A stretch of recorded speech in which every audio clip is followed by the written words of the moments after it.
Okay. Are you able to hear me? Oh dear. That's not the right thing. That's not what I wanted to do.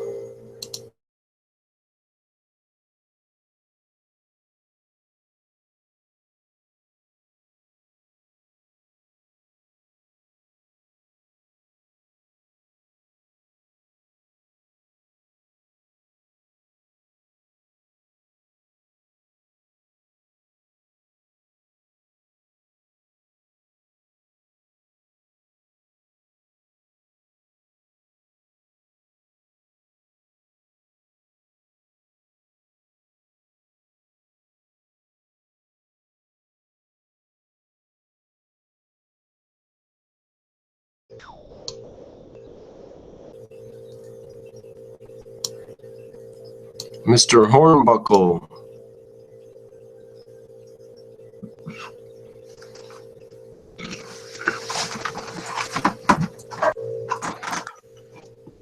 Hey. Ah, there we go. Finally, something worked. All right. Hey, no worries, man. I can see your bookshelf. That's really all I care about. That's the stuff, isn't it? That's how you can tell. All right. So I'm just looking up here how to invite people to hang out. It says the URL at the top of the window should do it. And that's what I sent you before, but it only let you watch. Yeah, I was enjoying what I was watching. Of course. It was good. Yeah, it's kind of very interesting.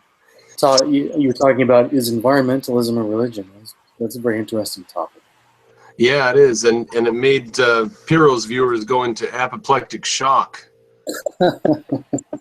Because they thought we were all just trolling or something. There's me and Andrew the Red and Liren were on there, but yeah. Now right you were now speaking with someone named Piro or Pyro. Piro, yeah, Pyro, whatever. Pyro, it's probably Pyro. I should say Pyro because that sounds more derogatory, doesn't it?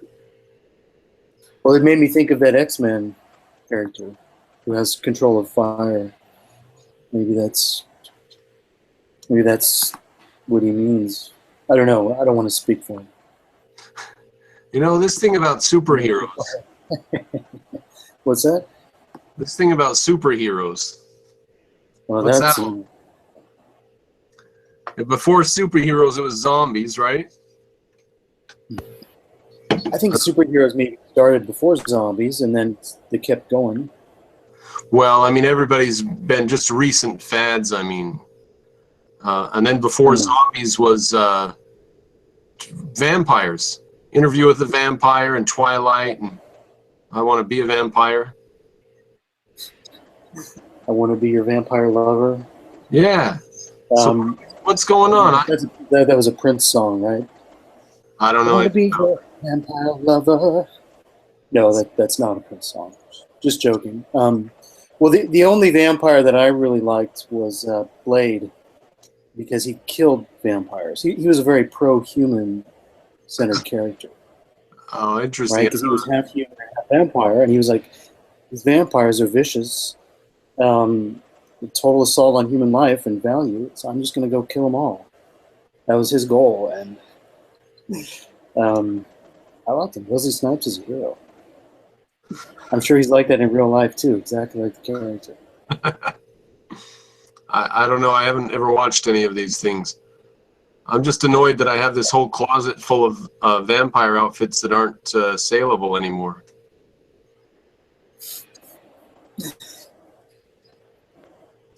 You can't go to. Why would you want to sell those? Oh, I can't even wear them. I can't wear them to the local. What are those things when those people get together and wear costumes? I don't know. Midnight eating. Well, I don't know what you call that. Well, they Comic-Con. That's what it is. Oh, Comic-Con. Oh, sure, yeah. Yeah, I can't even go to that shit. Not the actual ritualistic. Let's pretend we're vampires and. No, if you show up with a vampire costume there now, they're gonna be like, "Oh, what's your superpower?" You know, because you can't. It's lame. You got to have a superpower now. I'm trying to make fun of these people without knowing much about them. I actually don't talk to them. So if I sound uninformed, it's because I'm parading my ignorance. That's okay. I've never been to a Comic Con either. I think, yeah, I don't know what that's all about. That's about all these. I think it's not just comic book characters. It's also characters from sci-fi movies and fantasy movies, like Star Wars and even Star Trek characters. So I think it's a whole gamut of That's true. They people do that are this. fans dressing up and talking about it, celebrating it. Like, hey, do you remember that episode? And sometimes people are there, and they take photographs with it. Right. Yeah, I'm Sometimes. slightly suspicious of it. I'm slightly suspicious of anybody who's so desperate to get away from reality that they'll sink their life into dragons and whatever else. Makey-ups. I like that. Somebody calls them makey-ups. I like that. Everything that's not true is a makey-up. I think I mentioned that to you in New York, didn't I? I've never heard that before. Makey-up. Yeah, it was Milo Yiannopoulos' friend. He said, my friend won't even watch things that aren't true. He calls them makey-ups, and I agree. And so I'm with Milo and his friend on that. Well, that's interesting. There's a lot to say about that. I mean, in general, the field of fantasy certainly can be valuable to, if it draws your attention because of the fantasy aspect, but then it tells a very interesting story or talks about actual moral issues. It can be very good. I think Harry Potter is a really good example of a great fantasy story, but that actually is very interesting, very philosophical, and has some elements of heroism in it as well. A lot of elements, actually. But something like, well, even the superhero stuff has that to a large degree. I mean, whether it's Superman or Batman, it's not obviously realistic, but it certainly brings up some moral questions. Right, it has some relation to values or something you can relate to life in some way. Yeah, I mean, don't you think that, people's fascination with superhero movies, on one hand, it's a healthy sign because it means people do care about values. On the other hand, there's a negative aspect to it also because it's not, in Ayn Rand's terms, it's not romantic realism really, because you would have to be able to abstractly say, apply this to your life in a very way that's probably a lot more difficult than, I mean, even if you read something like The Fountainhead, applying that to your own life requires thoughts and efforts. You can't just say, "Oh, I want to be an architect," and that makes me an adventurist. That's not what that means, obviously. But if you want to watch Batman, say, okay, how do I apply this to my own life? It's a little more difficult. I mean, I do it sometimes, but you have to kind of, if you're in a difficult situation at work or something, I'll do this. If I'm programming and I have a really difficult problem to solve, I'll put on the Dark Knight Rises soundtrack and just listen to that in the background and imagine myself, because he's at the bottom of that pit, when he's rehabilitation and all his important values are being attacked, the world's collapsing around him, and he's just trying to find the will to want to live enough, to care enough, and then to be able to get out of this pit, right? That's a whole thing. And if you kind of think about that drama and apply that to something you're doing in your life, you can kind of get a value from it that way. On the other hand, I think the prospect of life, of people accomplishing goals that are actually more relevant to your real life is even more powerful, I think. But yeah, well, if I were you don't necessarily have all those mental gymnastics of creating a whole thing, listening to soundtracks, but right, well, but no, to take that point a little further, though, I guess if I were given a choice between a society that watched movies about superheroes versus a society that watched abstract movies or something, like Ingmar Bergman's nonsense. Do you know about Ingmar Bergman? Like modern art in film. Just imagine Picasso, but in film. just a fucking mess, you know. Can you give me an example of one of his like shorts? Are they like little shorts or something? Now, he did a full-length movie once where, pardon me, where none of the actors talked, or where the main actor didn't talk. She didn't have any dialogue in the whole movie. Just weird, stupid, weird shit, and just weird too. I mean, it goes from one scene to the next without. Sometimes it makes sense, and sometimes it makes no sense at all. Like Kafka and the bug lying upside down in the bed and all that stuff, but in movie form. So if we were in a culture where if you said, do you want your culture to be obsessed with Superman or whatever, existentialist, abstract nonsense, I would say that a culture that likes values and action is probably better than a culture that is absorbed in whatever it takes to do whatever modern art is. Pretentiousness, and it's the definition of pretentiousness. It's all it is. So yeah, I don't like fiction and stuff, but I don't really complain about it. I'm not going to attack the American culture for liking it. I think we're better off than other cultures around the world that don't even have a healthy enough attitude to go watch a movie with a happy ending and a hero. So that's all right. Yeah, well, absolutely. And at least our superheroes do go after the bad guys for the most part. Yeah, I mean, that's something like. I mean, maybe there's a little iffy on who they define the bad guys to be lately, but you know, there's also clear and obvious bad guys still, I think. I'm looking forward to a backslide on a lot of this stuff. We'll see what happens, but there's people that used to be pretty far left now are coming around to a view of capitalism and that socialism and government control aren't that good, and so maybe in the future they won't be. I don't know if the left is going to stay as strong as it has been and looks like it is going to stay. But well, you know, the left. You know, I would. It's very. Yeah. I guess that's going to segue us immediately into Trump land, isn't it? Well, before we go there, get this. I just had a connection between what you were saying about the modern art movie where they don't talk, and they go from one scene to the next without necessarily any continuity. And I guess maybe there's not a clear plot or any plot at all, or it's up to interpretation. But plots are so bourgeois. Yeah, so great. I'm glad you said that. So, you know, that is total, like, so we want to talk about broad philosophical issues. So this is really important. I was thinking about this today, too.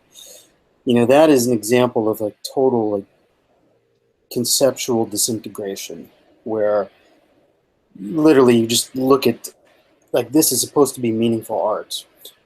I want to look at this person moving here, sitting here, out of context like this.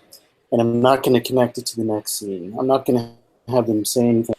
There's not going to be any real meaning here. And that's supposed to be deep and intellectual, but it's really just kind of nihilistic, isn't it? Because it doesn't really, it's sort of an attack on any kind of meaning or value pursuits or even reason. Because if you wanted to have dialogue and discussion, you know, you're going to be bringing in ideas and concepts, and, you know, and you might have a plot, and that would be misleading because that would be about value pursuit and human action. And somehow when these people come out, and whether it seems like modern art to me, the parts that I really detest about modern art, it's all about how can we remove as much meaning from it as possible, or as much like human-centered valuation as possible. Yeah, and that's supposed to be deep. And I guess that is kind of what nihilism is. And I think, you know, if I look at like President Obama, he seems pretty nihilistic to me. I think the left in general is pretty nihilistic in the sense of it's not clear what they stand for anymore. You know, there was a time when you would think the left stood for civil liberties or women's rights or freedom of speech. But it seems like the left doesn't stand for that anymore, with some exceptions, like Bill Maher is an exception. But a lot of the left is when those things are really challenged by certain religious groups in this world today, um, you know, without naming any names, that they completely crumble. They don't stand for it at all. They won't stand for these things at all. And um, how can a movement survive that really doesn't stand for anything? I think it'll simply be replaced by people who do stand for something. Yeah, it has to be. Right now, the most fanatical people that stand for something happen to be religious. But well, when they leave a vacuum, nature affords a vacuum, and nature will fill it. So they're nihilists. They have no values. They have nothing. Something is going to step into the vacuum of leftist values. And the right has something. Nothing. There's no vacuum over there except in the leadership. But well, then that's a whole nother topic right there. That could go on for a while. Well, the right, I guess, what do we mean by the right? Because I guess I would just mean their defense of freedom to the extent they defend it in capitalism in America, whatever that is. But I think we know, I think you and I know that objectivism has the intellectual muscle of the future, and that these socialists and altruists are dead. Absolutely, their ideology is dead. It's just a question whether, or if they're going to take everyone down before we have enough time to get a large movement going, get enough people to understand their own power, that their own thinking brain is the source of their greatness and civilization. That's really all it is, you know. Now, before I forget. Oh, go ahead. Yeah.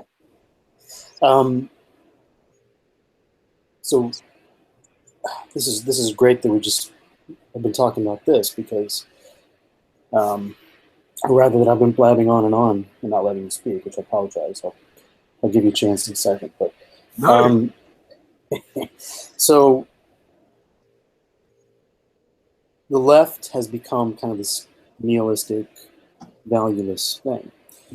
And that doesn't mean that every American who traditionally votes left is necessarily in that camp. But you know, I don't know where they're going to go to. Like, it seems like the political leadership is in that camp, and you know, there's this sort of ongoing debate that I have with myself and my other personalities. I'm just kidding, and other people about how do you change the culture? How do you improve the culture? Does it need to be like top down from the intellectuals? You convince the intellectuals in the universities, or get some objectivists in the universities and some professors, and that will trickle down into the culture. Well, that definitely is important. I wouldn't object to that happening. We need that for sure. But I listened to a lecture recently on the fall of the Roman Empire by, I think, David Lewis. You remember him? He's an objectivist. Mm-hmm. Passed away a couple of years ago, unfortunately, but he did a lot of great work, and he has a lecture on the fall of the Roman Empire, and he wrote actually this book. Nothing Less Than Victory. Is it quite good? Oh, obviously, it's quite John good. David Lewis. I just wanted to get his name correct. I haven't actually read the book yet, so I can't comment, but everything I've heard from him is really great. So I would expect nothing less than greatness from this book.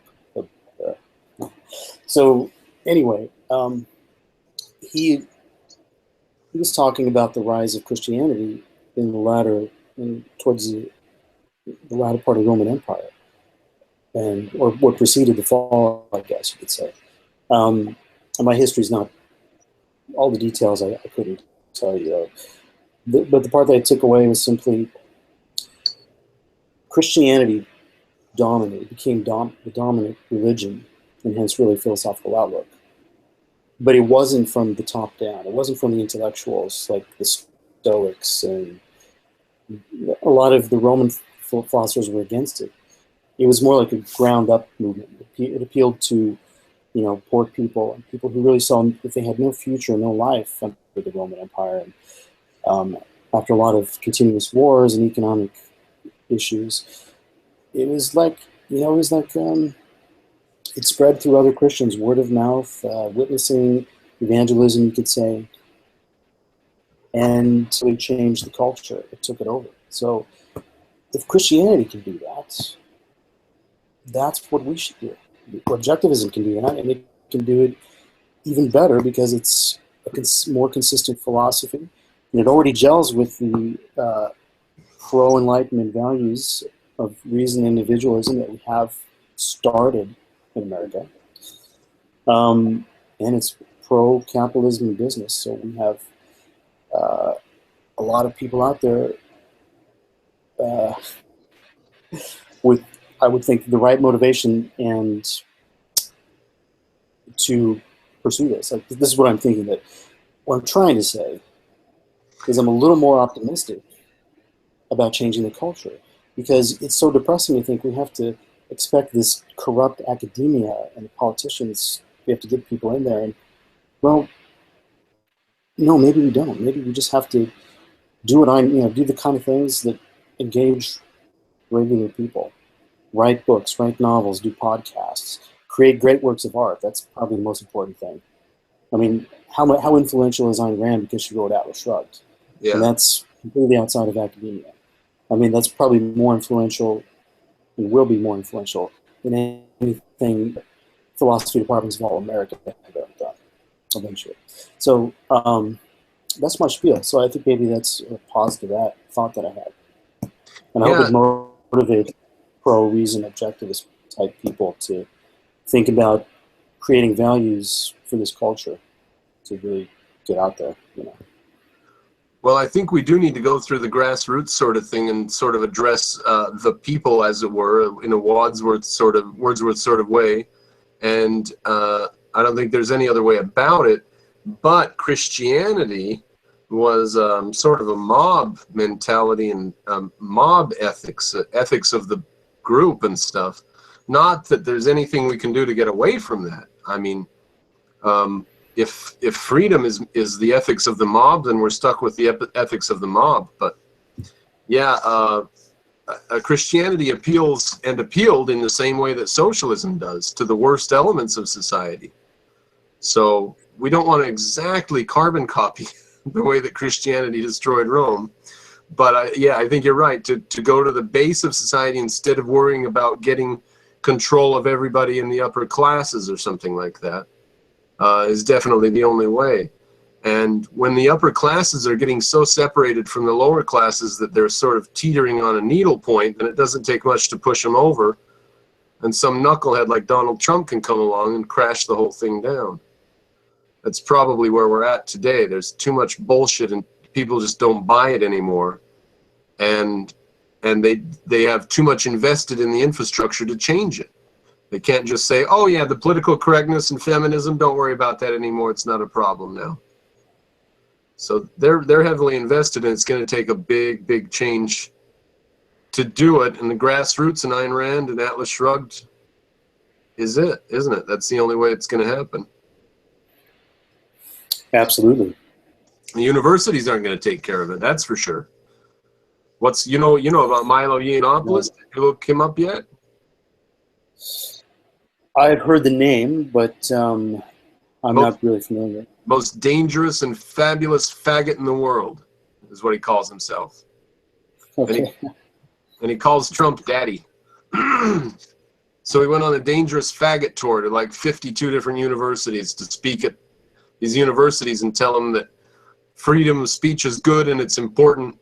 And he got banned at them, and he's got shouted down, and he got death threats, and he had people take over the stage, and he's been canceled, and it's just been a riot. And you can go watch these things.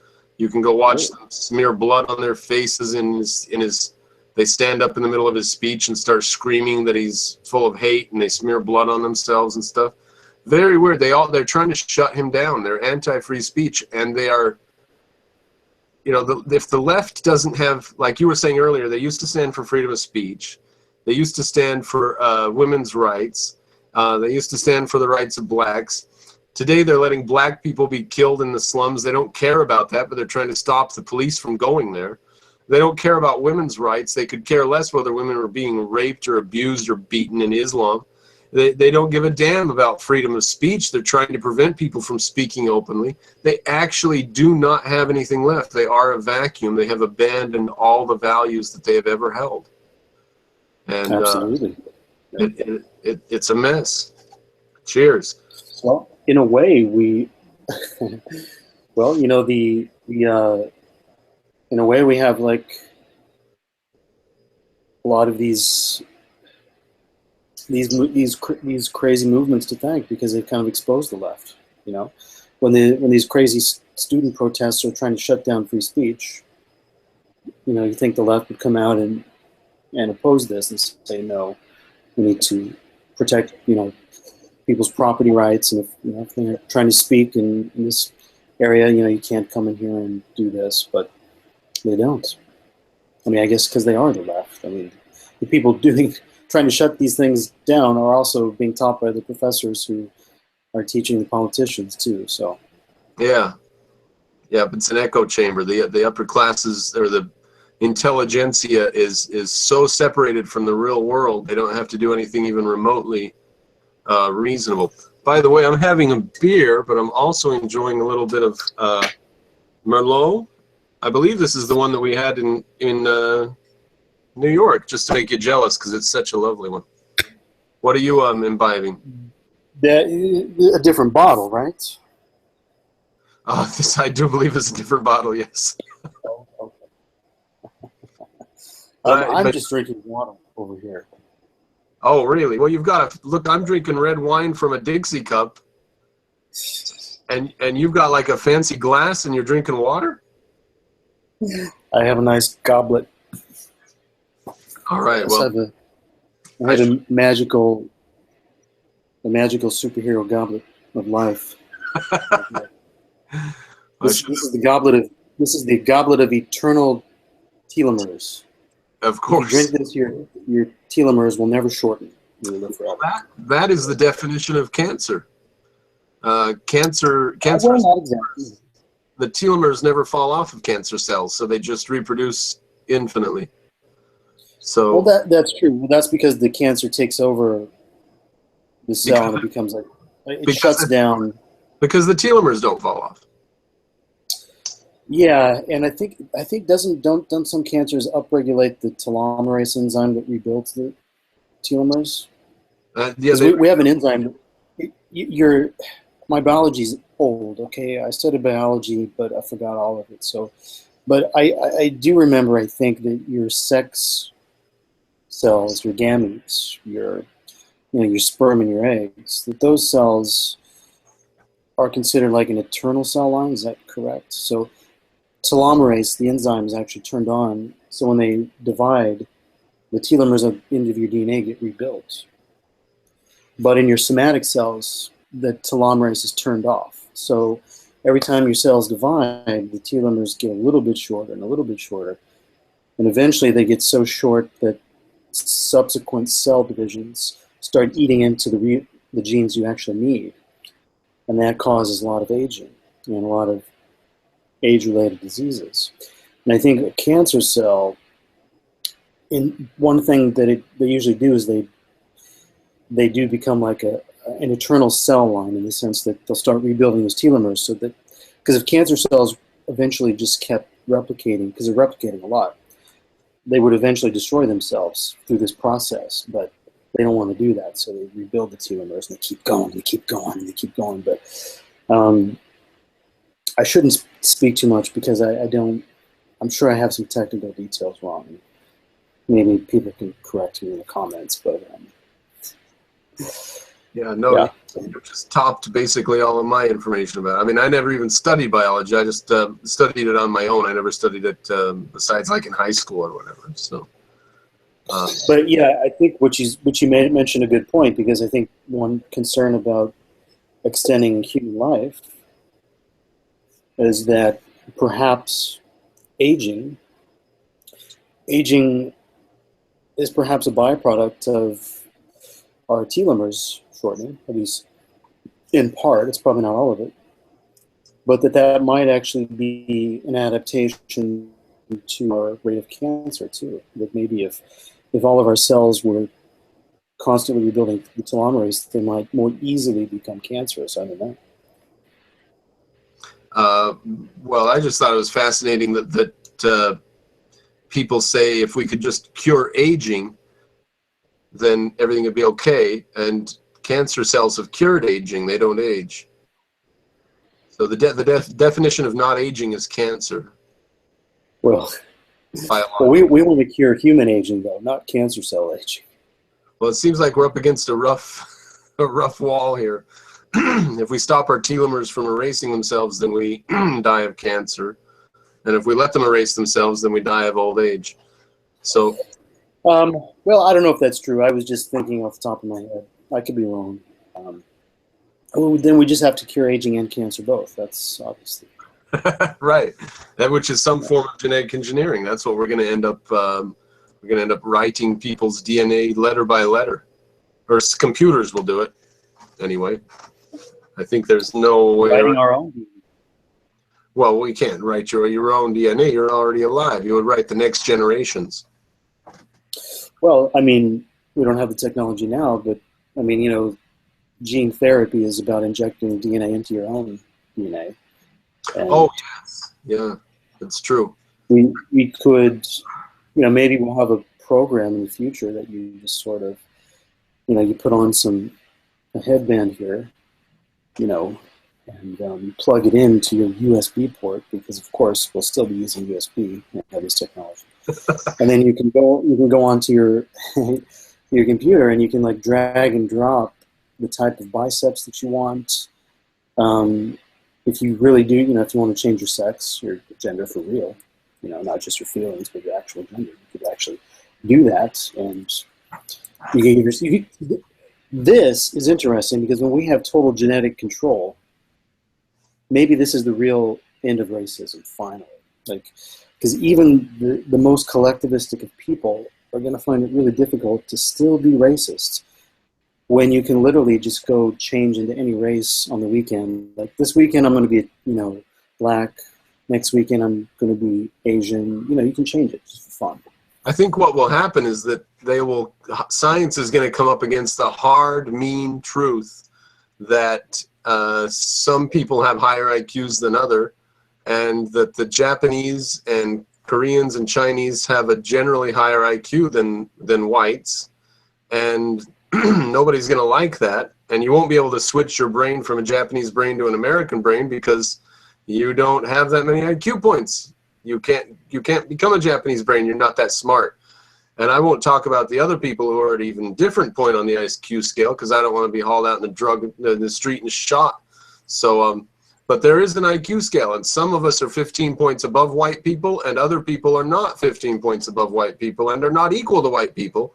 And so the white people are below Japs, so we can't switch back and forth that easy. We're going to have to grow up, though, and be able to discuss this without running screaming from the room, racist, racist. But, well, so I've heard some of this stuff on the interwebs about IQ recently, and it always comes up, right, about the bell curve argument. Bell curve, yes, quite authoritative. It's not anything that I would care to question unless I had a lot of good evidence, because that was a very well-written and well-researched book. So, right. So I don't find I guess the implication is that lower IQ people or that higher IQ people are more likely to be what? Moral? This is one of the questions that somebody asked Mr. Murray in a discussion about it. They said, so what are the implications for this? He says, we don't necessarily have to have, you know, as a scientist, you discover something and you tell people your discovery. You don't necessarily say, here's the implications in my plan for a future society and everything that's perfect. We can discuss the fact that on average, it's not every single individual. You know, of course, someone's going to bring a not-all into here comes a not-all. Not all blacks are stupid. Not all Chinese are smart. Yeah, but on average, across the board, you can count on the fact. And so can we discuss this or not? And right now we can't. People are stupid. They're just not as we're just not as smart as Japanese people. We have to admit it. I have a lot of skepticism about this because, first of all, just a couple observations. People with high IQs, a lot of people with high IQs, like university professors and MIT professors, and tend to have some of the dumbest political beliefs, their philosophical beliefs, and do some of the most horrible things. Whereas some people with low IQ might be better people. They might actually, in some ways, be more reality-oriented. It's almost like, high IQ doesn't mean, it's sort of like I can have a faster car, but that doesn't tell me what to do with the car. So I could drive like a maniac, I could be intoxicated, I could run over people. On the other hand, I could have a slow Model T, but I could, drive it properly, not trying to kill people. I could use it to go to work. Well, okay. Driving a Maserati to go buy drugs.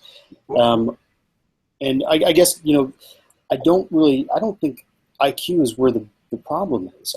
Some races might have low IQ, but my only question is, so what?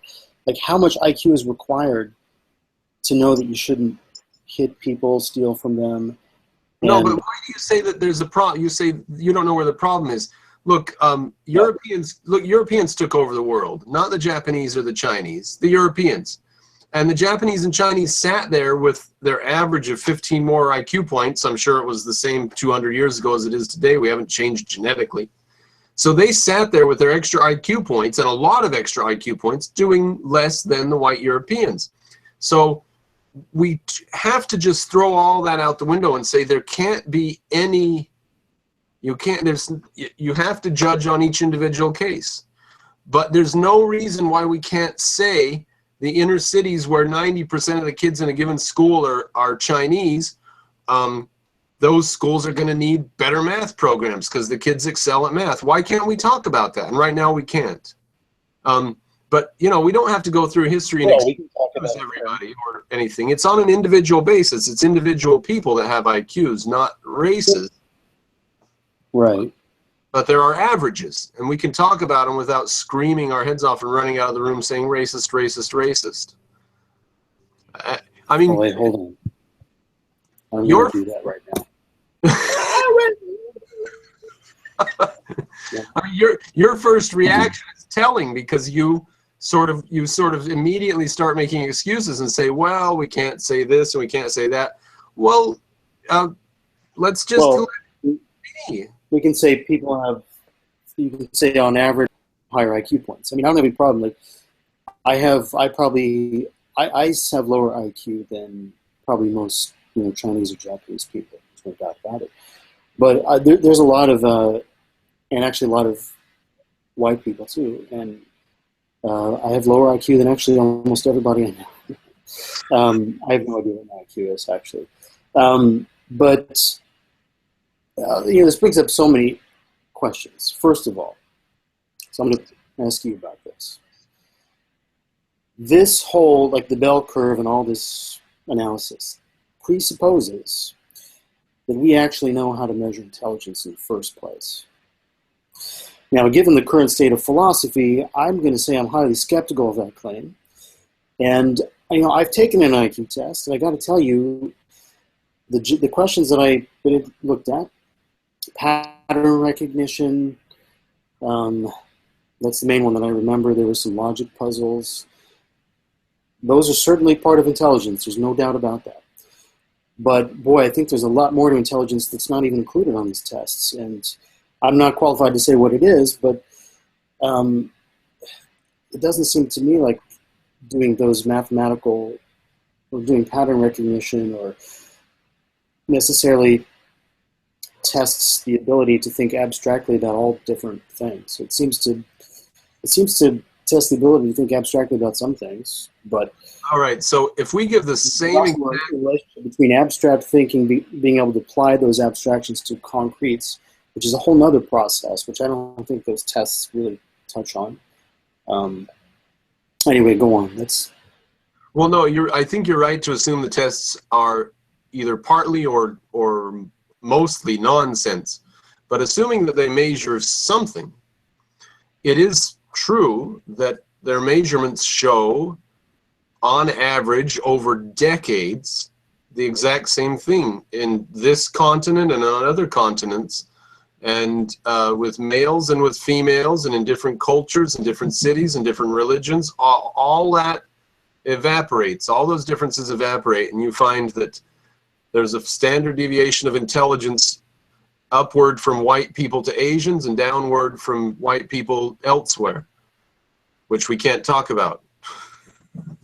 But if whatever it's measuring, it's measuring something, and if you came up with a test where they all got the exact same percentage, that would be a very suspicious test, I think, in light of what we know right now. Sure.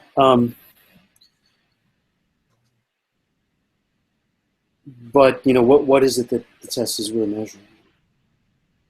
Something about the ability to deal with technology, I think, if mathematics can be described as technology. When you were discussing some challenges you had, technology, where did it go?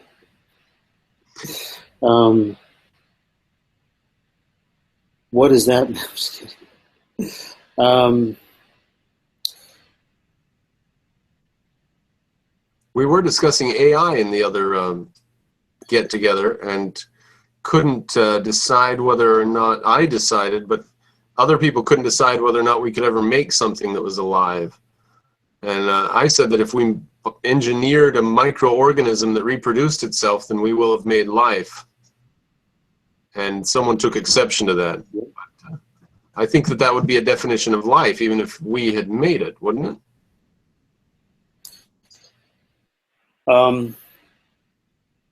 Well, I'm not sure. I think that in principle we will eventually be able to create a living organism. What you described may or may not be a living organism, though. I mean, maybe you could create some type of what you defined there would almost seem to work for a computer virus, no? Well, so maybe I'm missing. Maybe what's your definition again? How is your description? Anything that reproduces itself. Doesn't produce something else. It reproduces itself. Makes copies of itself. Like a virus? No, viruses hijack the machinery of cells to make them. Viruses can't make themselves. It needs to be it needs to not require a host. Right. Yeah, and a virus is it's a piece of RNA with attitude. It's not actually alive. With attitude? A piece of RNA with attitude. I think that's Craig Ventnor or one of his friends, one of those guys. Yeah. Well, going back to IQ for just a second, we can come back to artificial intelligence, but back to real intelligence for a second. Can a person improve their IQ? Because I've heard differing viewpoints on this.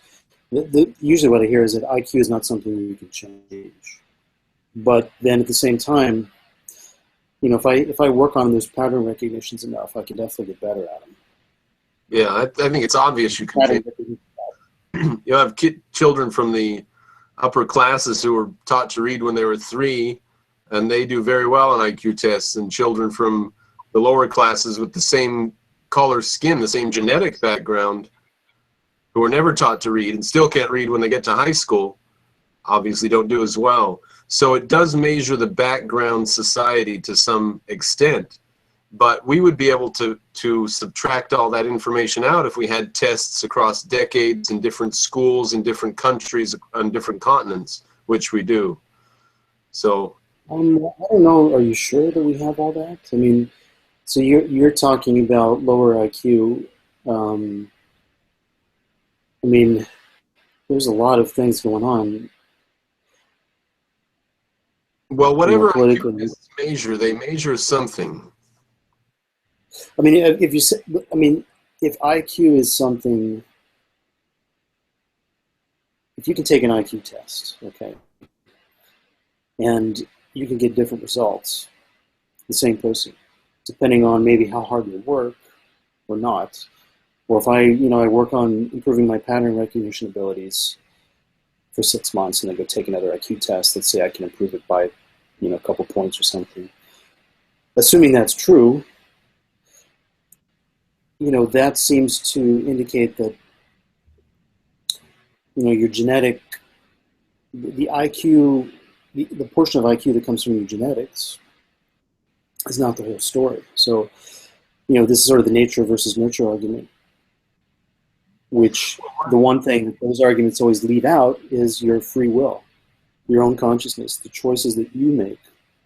I have a certain set of genetics, biology, I have a certain environment, but I also have the ability to choose what I do with those resources. And really going back to my analogy from before, let's just say certain people have lower IQ for genetic reasons, but there's nothing they could ever do about it. And let's assume that we are able to correctly measure IQ. Assumptions, which, by the way, I think have in no way been proven. But assuming that that's correct, it's still the question I would ask, and maybe the philosophical question, so what? Because having a lower IQ does not necessarily mean that you can't be a good person, accomplish great things, or actually still do things that a really intelligent person would do. I mean, I may have a lower IQ than somebody, so I'm not going to come up with the theory of relativity, okay?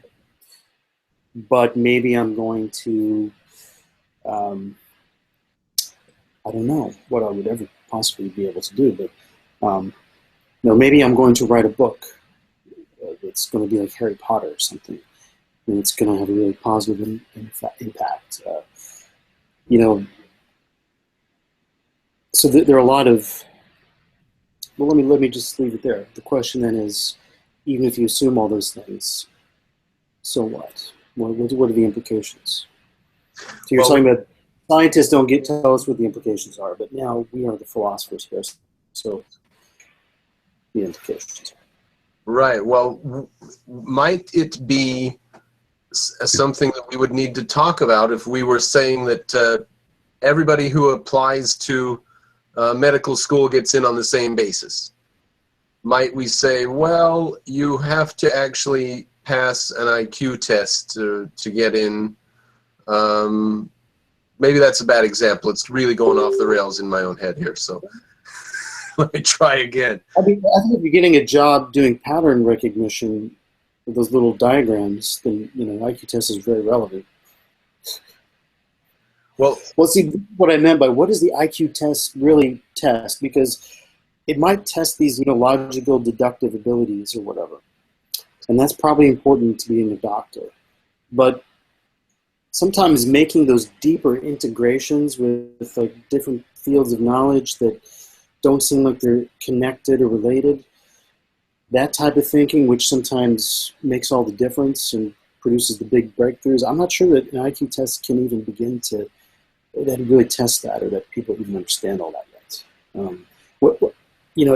And I think that's a big problem.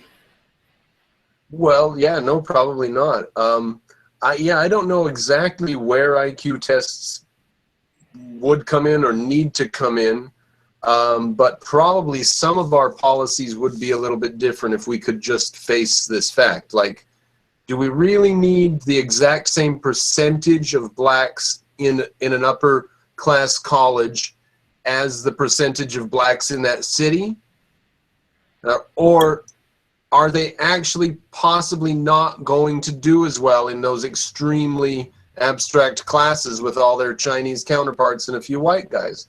So they're flooding universities through affirmative action with people who cannot do the coursework. That's not me saying. I'm just getting this from Charles Murray. This is not a free society we're talking about. No, yeah, that's true. I guess I'm thinking of how it affects what we would and should do today, but the real answer to all of that is to privatize the education and get it out of the government's hands anyway. So not to start doing IQ tests. The market will determine who should be a doctor and who shouldn't. Yeah, the free market. Right? Should. The market and see, this is the thing. I don't think no one really can sit here and say for sure what person of what race and what genetics can or can't do something. Not individual. In spite of this data, which may be invalid, and because all of it still leaves out. It leaves out individuals, but it also leaves out the choices that people make. And people make different choices depending on if they have the freedom to do so or not. I mean, if you're living in the Soviet Union, there's a lot of potential, entrepreneurial potential to do great things, solve problems, but you literally couldn't do it because, what's the point of having a good idea if you can't start your own business anyway? If you can't act on your idea, it literally becomes a waste of time to think. So you literally just stop thinking. But, if you're living in a free society where anything is open to you, that changes your attitude quite a bit. Now you can think. And, I have to say, in America, the real tragedy is that most Black Americans have never had the chance to really live in a really free society. So we haven't really, that's a real tragedy. And, the rest of the world, too, to a large degree. And they live in a really horrific subculture, too, with sort of hatred towards intellectualism and stuff. Yeah, but you see, but I guess, are you implying that they accept, like, bad ideas, like, life-killing ideas of envy and because of IQ? No. Philosophy. No, well, IQ is correlated with violence. That's can't be denied. That people that go to prison after 3 felonies for life tend to have IQs around 75 to 78, something like that. So also 60% of the people in our prisons are Black. They're only 15% of our population. So there is a correlation between intelligence and IQ, but it doesn't mean it's a causation. Correlation and causation, as you've heard a million times, are not the same. So, no, it's just something that, it would make you a racist if you woke up every morning and said pledge allegiance to the flag, Blacks have a lower IQ than whites. That would make you a racist, but it doesn't make you a racist to admit that it seems to be true. If scientists go and give 1 million people IQ tests, and they tell you before the numbers come back what the numbers are going to be, and then they're correct about it, they know something about reality. Well, they know something, but it's probably useless. There's probably a lot of stuff they don't know too. Yeah, it may be useless. They know that people taking these specific tests, some people score better on these tests than other people. Whether those tests actually properly measure human intelligence is a whole other. I still think that's sort of an unproven. Well, I don't know enough about it to really have a real opinion, but I've taken an IQ test, and the questions they asked me, I didn't think that it, I didn't think that it really measured half of what I do with my brain. Yeah, they don't have any. Ayn Rand said that intelligence is the ability to deal with broad abstractions. And that did not seem to be present on the IQ thingies that I've done. So what IQ doesn't? Those IQ tests don't test. They don't test a person's propensity to practice evasion or not. And that is a very big deal. How would you test that? I don't know. I think only the free market can test that. Evasion, you say, right? To ignore reality or shut it out. Like, I see something that I'm uncomfortable with, or makes me uncomfortable. Do I look at it and accept it, or do I turn away? I think I should look at it and accept it, but I have somebody over here speaking to me saying, everything is okay. It's just conspiracy theorists on the right. It's really nothing to worry about. War is peace. And then that makes me feel better. My anxiety's gone, and now I can just go back to work and watching Netflix. And,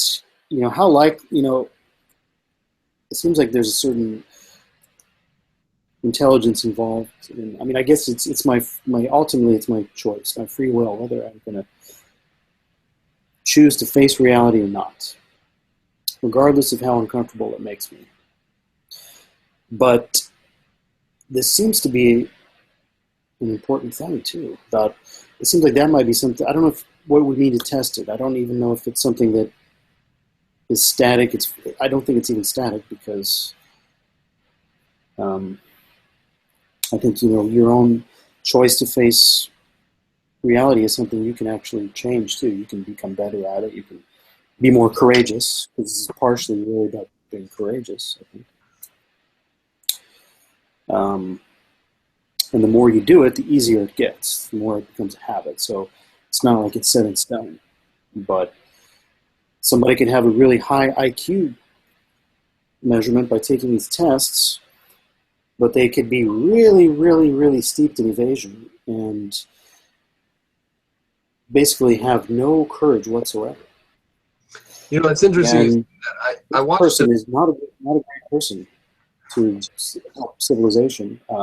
Where somebody with a low IQ that's but is very courageous and doesn't want to hit people and steal, is probably, in some ways, they're more intelligent because they're more reality oriented, and there's something that they realize is more important, that they need to face reality, not push it out of the way. Yeah, that's a very good point. I watched a video interview of the smartest guy in the world, highest IQ test score ever. And he said he wants to help solve world problems and spread the word of Jesus Christ, that Jesus is the Lord and the Savior. And I just went, wow, okay, you're the smartest, you got the highest IQ on the planet, huh? So that's a good point, that high IQ is not the be-all, end-all. That's for sure, yeah. And I'm sure that there are people that, I'm sure that there are high-powered lawyers in this country that are fucking morons compared to you and I. Oh yeah, I have no doubt about that.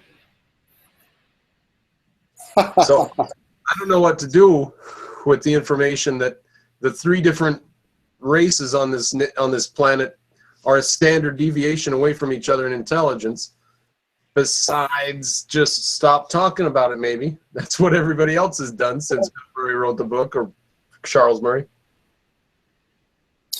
Well, or we need to talk about it more, but talk about the fact that maybe it doesn't matter so much, or what does it really mean. I think I agree with you that we should talk about it.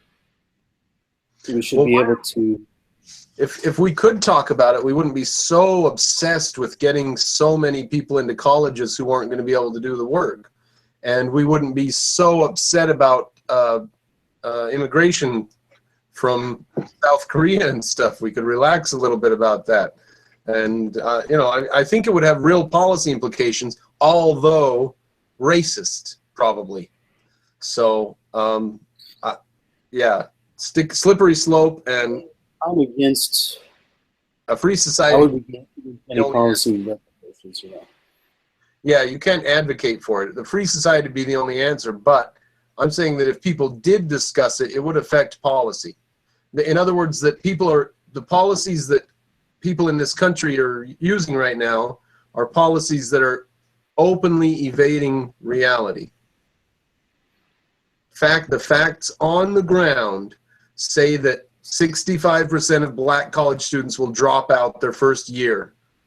So why do we need to push so hard to get more of them in there? And we're saddling them with debts too. They don't all get all their stuff. Isn't it a pointless question, because first of all, the schools themselves aren't really educating people very well. Yeah. And those people you mentioned, those 65% of black people that drop out, they might actually be the smarter ones. Yeah. Because they're tired of the shitty people that drop out of college. Sometimes are the smarter ones.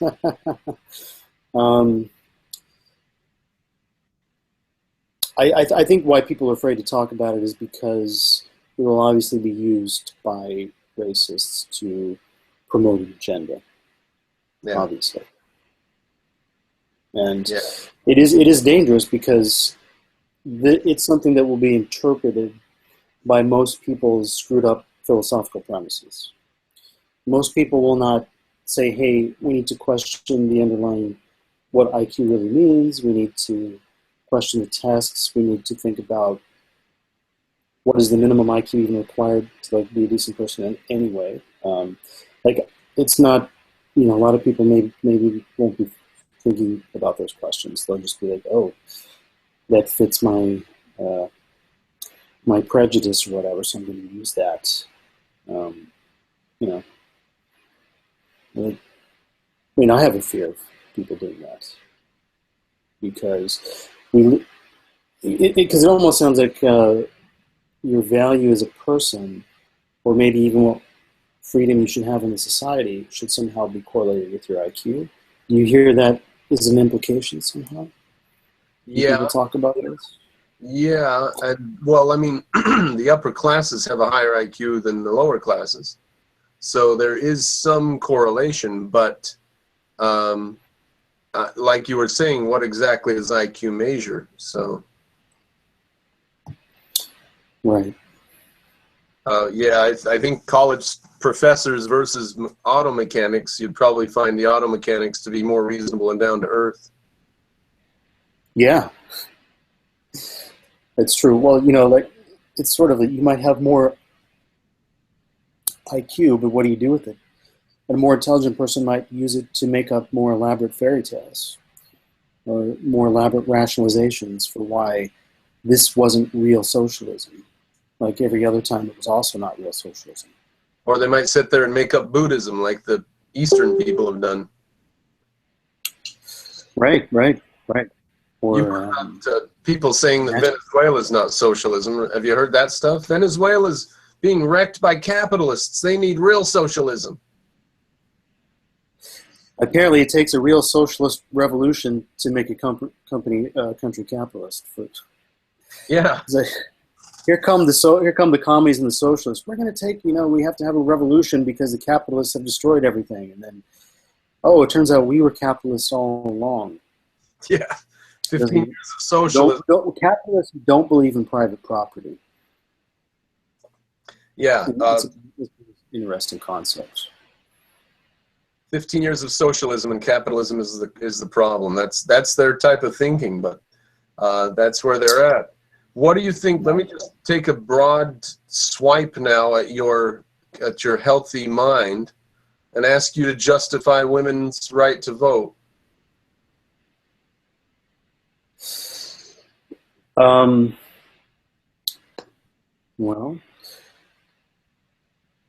and it's a very interesting. Ann Coulter says that women should not have the right to vote. You've heard of her? Oh, yeah, I've heard of her. Female, of course. I think women should have the right to vote. But the question is, what should people in general be able to vote for? Is the question, I think. What does the right to vote mean in the first place? If you take the original American idea that we're supposed to be a republic based on laws and not men, modeled after the Roman rule of law, then people should not be voting for whatever they want. They should be voting just for public officials to implement the existing laws. And there should be um, in America anyway, the idea of individual rights. But there are certain laws or certain principles of human rights, that I have the right to my own life, the property that I earn with it, and the freedom to pursue my own happiness, that the laws should be based on protecting that freedom, right? So I shouldn't be able to vote that stuff away. Shouldn't be able to vote away the Bill of Rights. And so if you follow that, I don't have any problem with men and women both voting. But if you get rid of that and people start thinking voting is to do whatever you want, then I'm against not only women voting, but most men too, and most people. I mean, maybe dumb people. Right. I mean, really, see, if we went by IQ, people voted by IQ, we'd be even in a worse position. Yeah. Think about that. There would be an actual communism. Like a measure of something, right? Yeah, we would be in it would be actual communism in this country if the lawyers and the university professors were the ones voting. Yeah, that's very interesting, isn't it? Yeah, and the smartest people would have destroyed this country a long time ago. Yeah, they're working on it, and the colleges are a laughing stock right now because of their work. It wasn't much better when I was there 15 years ago. My God, it's gone off the rails. So I tried to start. Sorry? Oh, go ahead. Sorry, I've been talking a lot. I should let you speak. Oh, you're fine. I tried to start a philosophy club in college, and the whole philosophy faculty had a meeting to discuss whether or not any of them would support me for the club, and I'm supposed to have a supporter or like a mentor. One of the professors has to be a mentor. So they told me you can't start the club because you don't have a mentor. I said, well, it's just a discussion group. We're not going to have activities and speakers. We're just a couple students who are going to sit around and talk. They said, well, all right, but you're not a club and you don't have a mentor and nobody supports you. They fought really hard to stop me from starting an Ayn Rand philosophy philosophy club. It's pathetic. And there was not a philosophy club on the campus at the time, which is why I started it. There was not any type of philosophy club at all. So that was 15 years ago. Now they're not just hating on people that want to think differently. They're like kicking them out and calling them cisgendered white male racists. What? Cisgendered? What does that mean? That means that you were born as a man and you think you're a man and you feel like you're a man. That's an actual term? You don't want to get rid of your penis.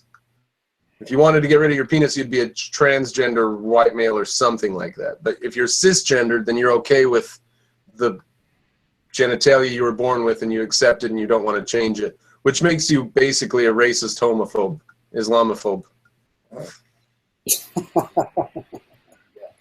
Yes, quite logical deduction, I see. Follows clearly. Yeah, no, I was part of an objectivist club at the university I went to as well. They didn't want us to start it. We didn't quite have as much of a difficult time as you did, but we had to go up in front of the student body. Wow. And basically justify ourselves to them. And they wanted us to basically beg them. It was so preposterous. We had some student that was supposed to be our representative, like it was going to be like a court of law. And so we were going to have to go before the body of these student representatives, and they were going to question us and determine if we would be permitted to have this objectives club or not. We went up there, and on the way in, he was going to be there to be like our lawyer, our defense lawyer. But he wasn't really into it. And he was like, okay, well, you guys, it's like, just, when we go in there, here's my advice. Just don't say, no matter what they ask you, just don't say that you hate anybody. Just don't say you hate anybody. And I took one look at him and I said, Well, but there are some people I do hate, so I was like, I just completely ignored him and went in there, and yeah, they were vicious. Everyone was looking at us like they wanted to kill us, and um, of course, the first question they said is, "Aren't you guys racist? Wow. Don't you believe in discrimination?" Perfect. And of course, I tried to explain, no, but of course, on your own private property, you should be able to do what you want, and so forth. So, a free society does not prevent irrational people from being bigots, so long as they don't initiate violence against your property or person, right? So, yes, people could discriminate in a free society, but the point is that other people don't have to. Other people don't have to discriminate. But anyway, the point is they hated us a lot. Yeah, there's a lot of violence towards Ayn Rand's ideas, hatred. Less and less so, I think, because there's just not going to be anybody who can resist it anymore. In order to fight it now, they have to shut you up. They can't even argue with you or yell you down anymore. They have to just ban you or something. So it's gotten to the point where either they're going to use guns or something, or they're just going to lose. So you should So they might become for the Second Amendment, finally. Well, we'll see. Yeah, they'll be in favor of the Second Amendment for the police. They're trying to take over the police. But you should watch this Milo Yiannopoulos fellow I mentioned. He did a thing at UC Irvine, California, right near where Lisa Van Dam's all about. And about 4 minutes into the beginning of his speech, he was saying something about what the leftists were up to, and he said, they hate patriotism, don't they? We should sing, we should sing. And the whole room spontaneously broke into the national anthem. At UC Irvine, California, college campus, college students spontaneously sang the American national anthem together. And at the end, they cheered, clapped, and then they started chanting, USA, USA, USA. So there's somebody out there still. There's some sort of patriotism out there still. So you should watch this guy Milo Yiannopoulos, the most dangerous, fabulous faggot in the world, as he calls himself. Why does he call himself that? Because he's dangerous, he's fabulous, and he's a faggot. He actually started one of his speeches.